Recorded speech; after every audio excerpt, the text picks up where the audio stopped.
Thank you for joining me today as we talk about creating a simple AWS Lambda function. AWS Lambda is a serverless compute service which allows developers to create functions that can be triggered by a number of other AWS services such as S3, Event Bridge, Simple Queue Service, and API Gateway.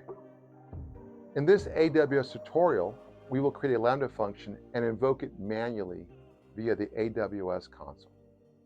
Okay, let's get started. So first, a quick overview.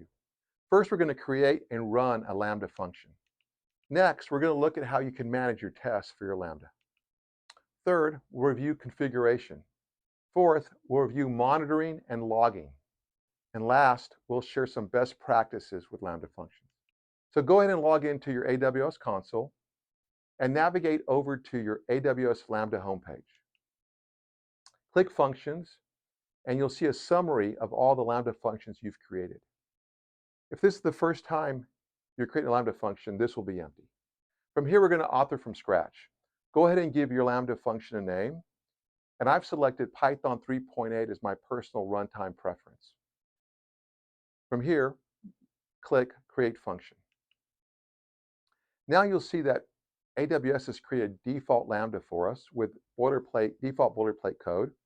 And if you run this Lambda, it's just going to return a success. So go ahead and click Test to run the Lambda. Now, since this is the first time we're running the Lambda, we need to give this default test a name. So give it a name, save. At that point, your Lambda will execute. The results will show up in the runtime console. Now, pretty simple, right? Now, from here, you'll see a tab labeled Code. Go to the tab labeled Test, and this is where you can manage various tests for your Lambda function. You can think of these as unit tests for your Lambda. Next to that, click Configuration, and once you do that, on the left, you'll see a variety of categories of configuration. We're not going to go through each and every one of them, but we're going to go to the first three. So general configuration, you can set the timeout. How long does this Lambda have to run before it times out? By default, it's 3 seconds. The maximum amount you can configure is 15 minutes. Now, if you know your Lambda, you know your use case will take more than 3 seconds. You want to increase this to something you know is reasonable for your particular application. Now, you can also assign more memory, and by doing this, you get proportionally more CPU. Now, you're charged more when your Lambda is invoked, so you want to use this carefully. Below this is triggers. We're not going to actually attach a trigger, but this is where, for example, you want to trigger a Lambda from another AWS service. So if somebody writes a file to an S3 bucket, you can create a trigger so that a Lambda is called right after this occurs. Again, there's numerous AWS services that allow you to trigger to a Lambda function. Below this is permissions, and if you click that, the first thing you'll see at the top is a default role. When you create your Lambda function, it creates a role automatically for you.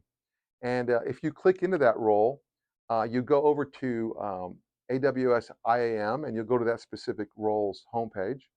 And here you'll see that there's a policy attached to it, which allows it's a default policy that lets the Lambda write to CloudWatch logs. So what this does is you can put logging in your Lambda, and if you want to go back and look at it, it will show up at CloudWatch. Now, we're not going to really get too much into attaching more policies. Again, I will have another video specifically focused on AWS Lambda and roles and attaching more policies. So keep a lookout for that if that's something that interests you.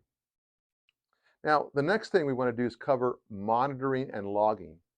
Now, before we do that, I'm going to go back to my default Lambda code, and I'm going to add a print statement, and I'm going to print out, hey, hey, my, rock and roll will never die. Famous lyrics by musical artist Neil Young. Now, when we run the Lambda, you'll see that um, the logging message shows up in the runtime console. But in addition to that, it will show up in CloudWatch logs. So if you click monitoring, you'll end up at the monitoring homepage, and you'll see some dashboards there for metrics and so forth. But from there, you can click CloudWatch logs. And once you're in CloudWatch logs, you can then find the log stream associated with your Lambda and click that. And when you do that, you'll see the default message, the print message that we added to the Lambda. Hey, hey, my, rock and roll will never die. So this is a very powerful tool as you're troubleshooting Lambdas. Uh, Definitely something that you'll probably be using. So let's cover some best practices. Keep your Lambda functions simple. If you find that your Lambdas are, you know, 1,000 lines of code, you've made your Lambda too complicated.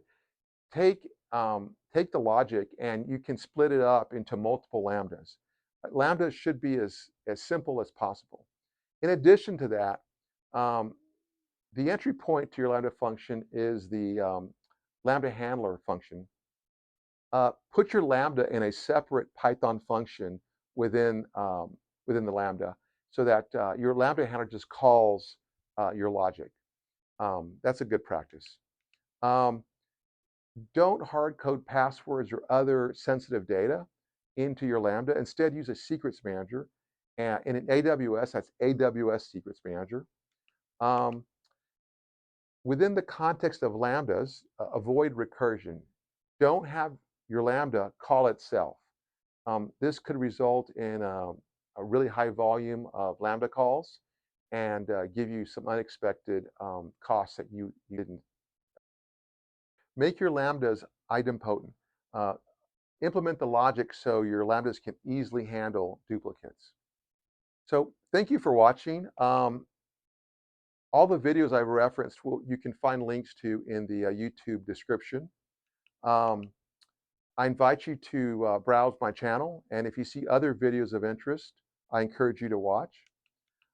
If you like the way I'm packaging up this content, please consider subscribing. I would appreciate that. And lastly, we all love the cloud and ML, AI, all the innovation that's occurring within the cloud. But please find time to live in the real world. Go outside, go swimming, go hiking, move your body, stay healthy, and with that, have a good day. Thank you.